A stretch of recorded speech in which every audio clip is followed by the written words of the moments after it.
In other news, Israeli Foreign Minister Israel Katz is now confirming that with the backing of the Prime Minister, he's advancing historic non-aggression treaties with several of the Arab Gulf states. And while Katz seems to understand that full normalization is still unavailable, he says these deals will, quote, end the conflict and enable civilian cooperation until the signing of peace agreements.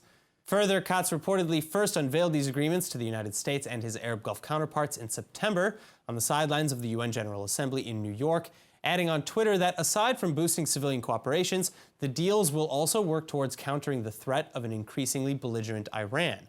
And in his speech to the world body, he reiterated that Israel has a clear policy to advance ties and normalization with the Arab Gulf states, explaining that we have no conflict with the Gulf states, while we do have common interests.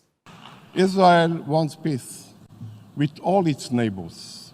We signed peace agreements with Egypt and Jordan and are working today to advance our relations with many Arab states in the region.